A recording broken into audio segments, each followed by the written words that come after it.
Hey, it's Michelle from Michelle Farrell Coaching and from Straight Up Strong. And I've had a lot of conversations with newbies to strength training, as well as more seasoned strength trainers. And a question that has come up recently is a question about RPE. What does that mean? And do I need to worry about it? So, hoping that this video can help give you some insight into whether you need to worry about RPE, and most importantly, how you can continue to progress with your training and feel confident to increase your weights, increase your reps, whatever you need to do in order to continually feel and see strength and hypertrophy gains. So the first question is, what is RPE? RPE stands for Rate of Perceived Exertion. So what does that mean? That means that it's how difficult an exercise feels when you are done with it. Was this set easy? Was it challenging? Was it too challenging? Did I overshoot my estimate of how much I could lift? Or was it in that Goldilocks zone of just right? Think about RPE. We're thinking about a range of 0 to 10. And if you are a runner or do anything on on a bike or on a rowing machine or any sort of cardio, you may have heard of RPE in relation to cardio. So this is really similar. So for strength training, we're really going to be focusing on RPE 6 to 10, because honestly, anything that's a 0 through 5 means you really need to be thinking about increasing your weight if you have access to some heavier weights, and or you're going to need to work out of that rep range. So let me cycle this back a little bit. When we think about RPE, we are thinking about how many reps we have in reserve, RIR, which might be another abbreviation or acronym you might hear fairly often out there in the fitness world. And this is directly related. So your RPE and your RIR are inversely related. So your RPE is how many reps you have in reserve or in the tank when you finish a set of reps of an exercise. I know, it's a lot of words. And you know what? As a teacher, I live in the world of acronyms. So let me just try to make sure I get very clear with the explanation of what this is. So and I'm going to show you an example at the end of this video that might make it a little bit more visually concrete as to what this all means. So let's say I have a program. Let's say my coach wrote me a program and it was for overhead presses, and it was to do 5 sets of 5 reps. I need to figure out what weight I am going to use for 5 sets of 5 reps that's going to be challenging but achievable with safe form, okay? And I don't say optimal or perfect form because everybody is different. So form might look different on everybody. So with safe form, okay? So what does that mean? 5 reps, I'm going to be looking for a weight, ideally most of the time for most people, we're looking to work with a weight that is RPE of 7 or 8. That means that we're looking for a weight that when I'm done with my 5 reps of overhead presses, I could have done 2 to 3 more reps. Okay, so I do my 5 reps, 4, 5, I don't know how to count. So I do my 5 reps at a weight and I put it down and I'm like, that barely did anything. That was too easy.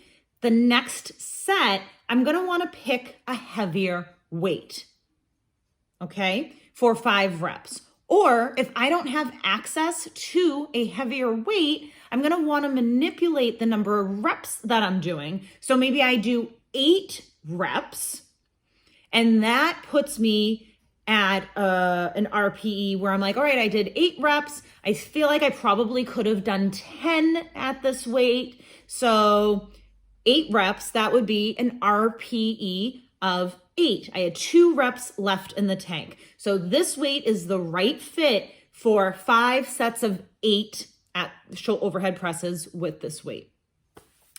So RPE is essentially how easy or how difficult an exercise is at a certain rep range and with a particular weight.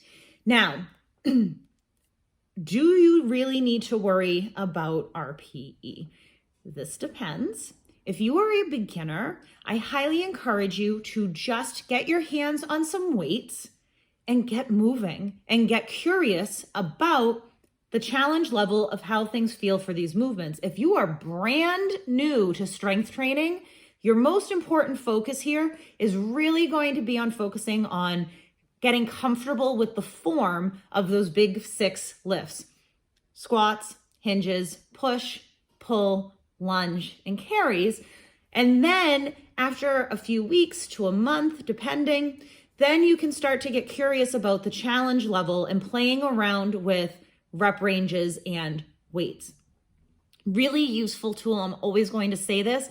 I also have a coach that helps me with figuring out the right weights and the correct rep ranges for me so that I'm continuing to make progress, because it's easy for us when we're programming for ourselves to, one, leave out the exercises that we don't necessarily really enjoy doing, even though they might be really useful and important to do.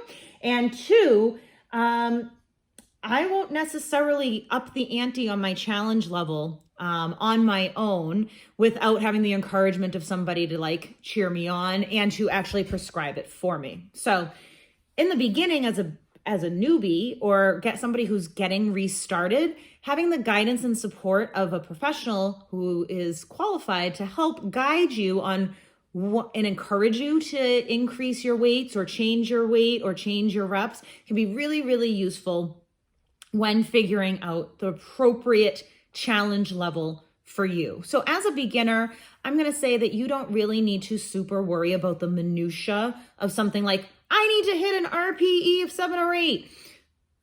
At the end of your set, think, was that challenging? Was that hard? Or was that like, could I like close my eyes and just like not really think about it? If you can close your eyes and not really think about it, you really need to find something that's more instructive, that is going to really give your body some input on like, oh, this is hard.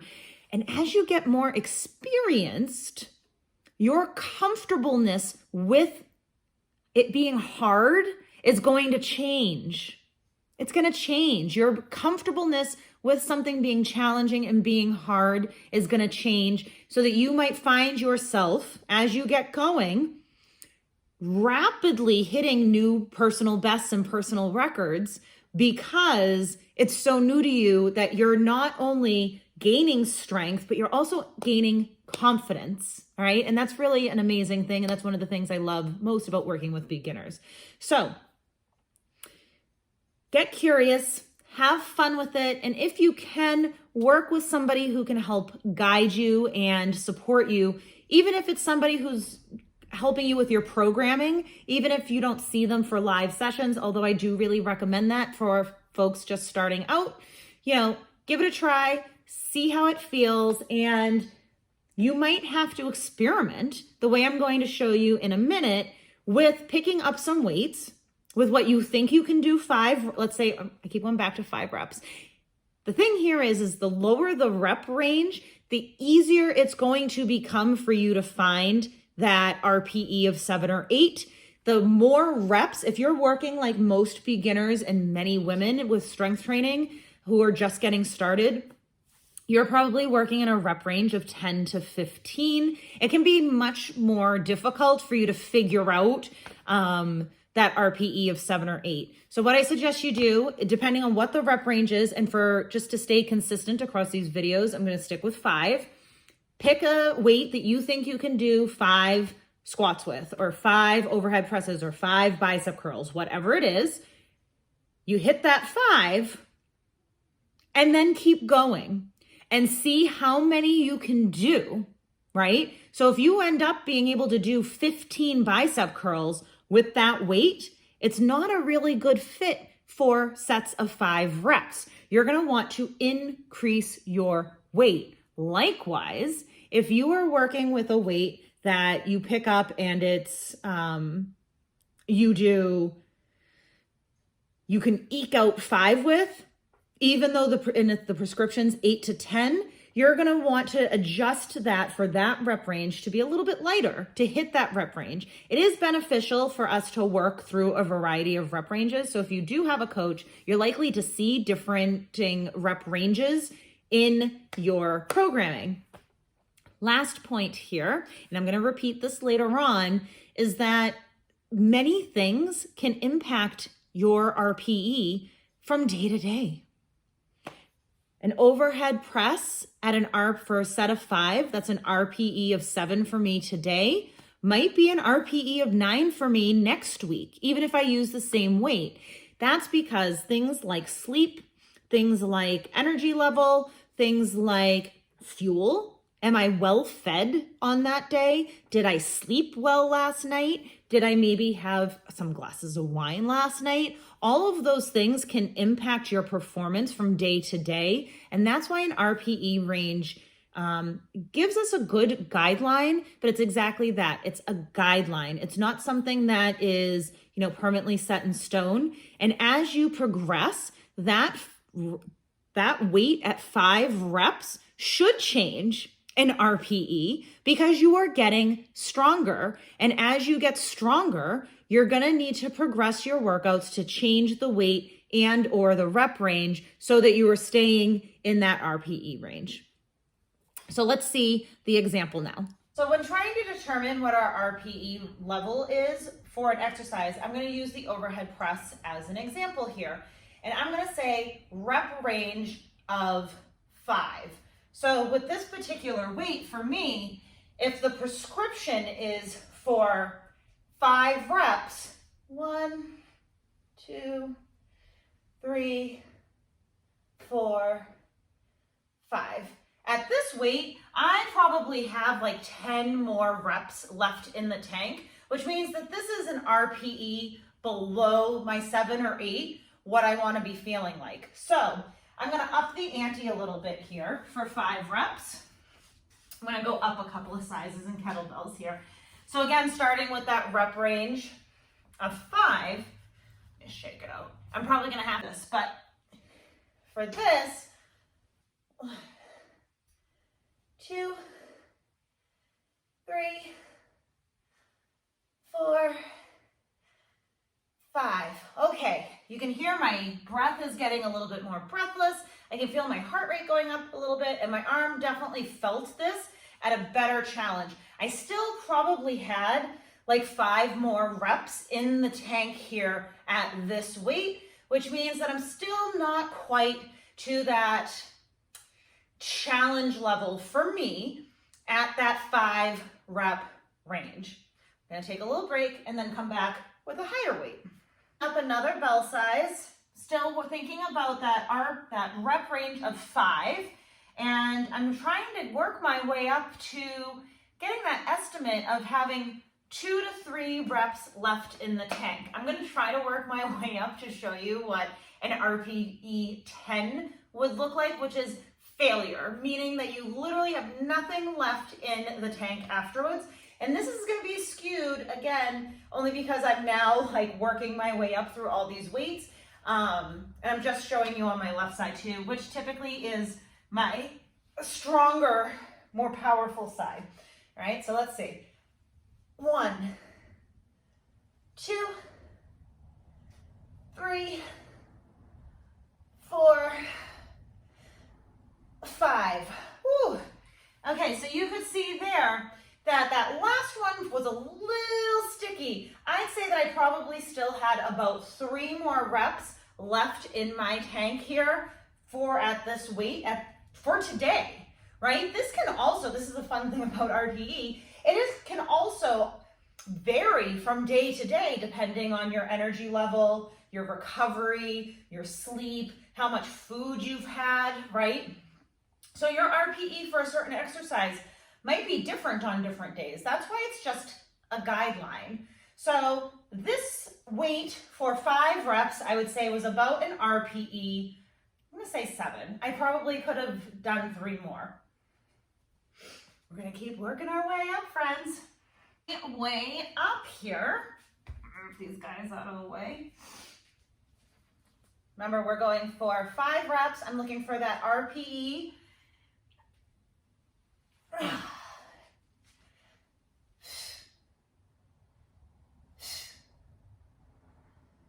3, 4, 5. Okay.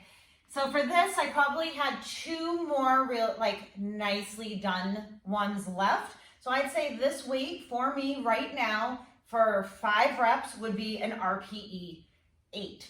So I get to skip I don't have an 18K here, so I'm gonna actually skip up. Now that you've kind of seen the difference between, you know, what a 7 and an 8 RPE looks like for me, I'm gonna show you the last one, what is probably gonna be my RPE 10. Now, another way that I could manipulate the RPE here is if I didn't have a heavy enough weight to get up to my RPE, then I can, with the weight increase, I could then manipulate the number of reps that I was doing to get to that RPE. So if my rep range was 10 instead of 5, then the 14K would probably be an RPE 9 or probably a 9. And then if it was like a rep range of 12 to 15, then the 10 or 12K would be closer to that appropriate weight for me to hit that RPE.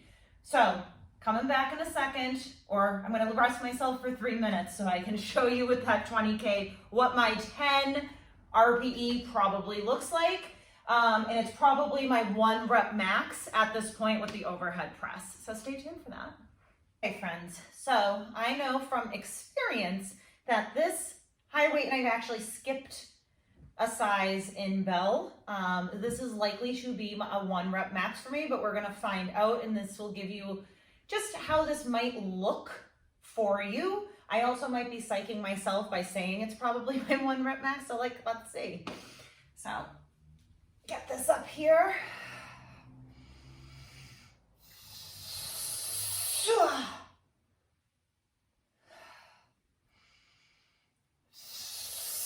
See, so that was my 1 rep max. I could not have done another rep. I literally tried to push there, and I guess I probably could have tried pushing a little bit harder, but I didn't want to, you know, risk hurting myself here. So with this weight, this is my 1 rep max. This was super hard. I had, if I was doing 1 rep, I literally had nothing left in the tank after that rep. Now, could I do more sets of 1 at this weight after some rest? Probably, right? But it's very, very rare for us to be working in that 1 rep max kind of range. So where would I go here? Remember this weight, I said I had 2 to 3 reps left in the tank after 5 reps. So what we're gonna do now is I'm gonna test this, and I'm gonna actually use my other arm, which typically is the one that's not as strong as my left. I'm a lefty, left side is more dominant. I can typically do more weight on all the things on the left side. So let's do a little test here. So I had said that this was my RPE 8, right? So let's see at a set of 5, how many reps I actually have left in the tank.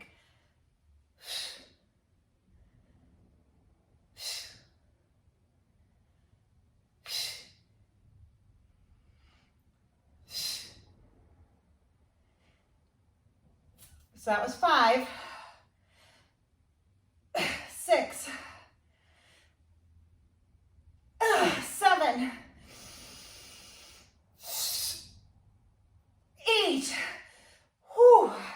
So that was pretty close for me in estimating that 5, if I was going to do if the prescription of my programming was to do 5 overhead presses with this particular weight at an RPE of 7, then this weight does work, because when I just did 5, I just went to failure with this weight and discovered that yes, I had 3 more that I could do. So this is a way to test and trial what your RPE is with an exercise.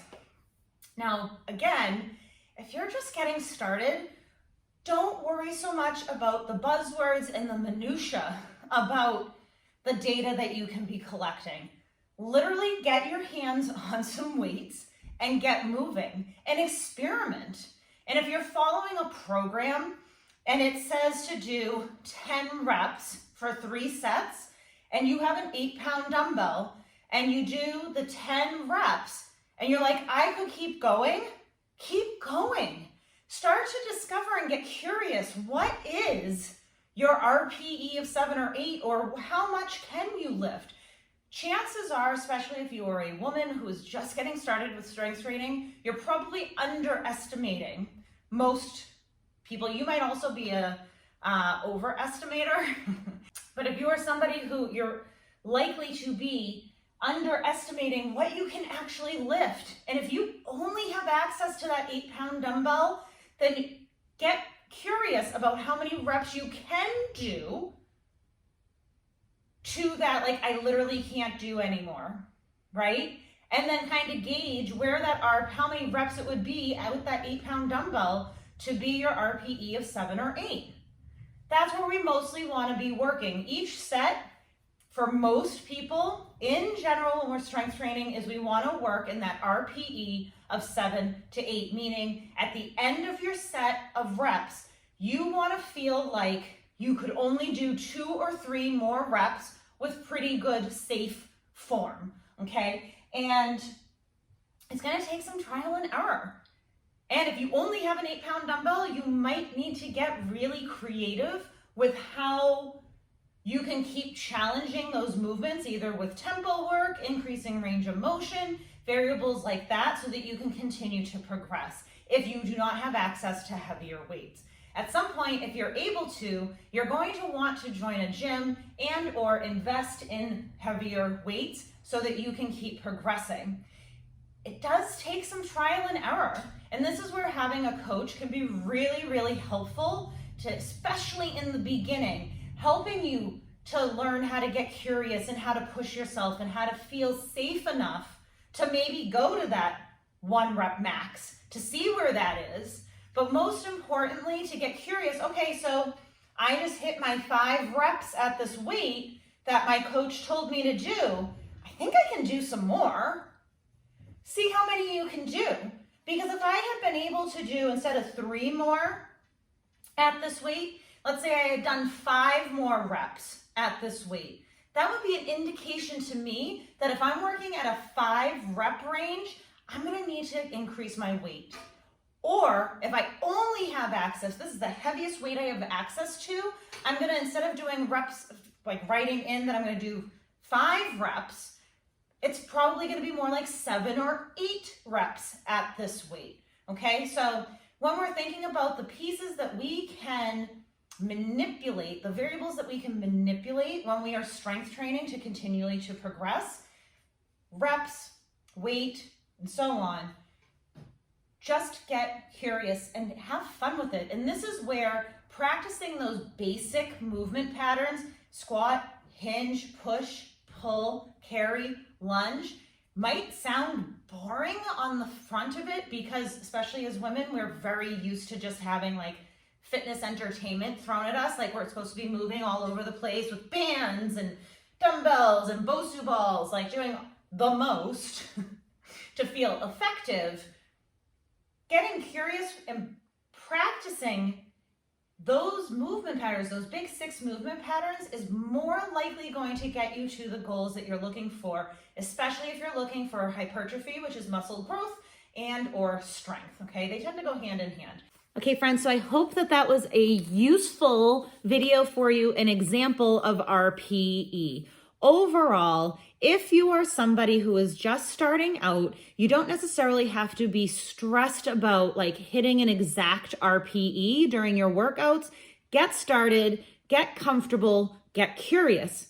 Now, if you're somebody who does want to utilize RPE, know that it's going to take some experimentation and comfortableness with learning what it feels like to really come to failure with some of these exercises. Because if you don't ever hit that failure point, obviously in a safe way, make sure you have a spotter, make sure you have safety protocols in place, right? If you don't ever really hit that RPE of 10, which is a failure set, then how are you really going to estimate what a 7 and an 8 is and how much you have in the tank? So if you have questions, please be sure to comment below or email me at michelle@michellefarrellcoaching.com or at coach@straightupstrong.com. You can also find me and Straight Up Strong on the gram. Links are down below in the comments, and make sure you subscribe to our channel here. We have new content that gets released every week, and we're here to make this content the most beneficial and most useful to you. So if you have ideas or questions for other videos, please also let us know in the comments below or email us at those emails I listed before. All right, everybody, take care.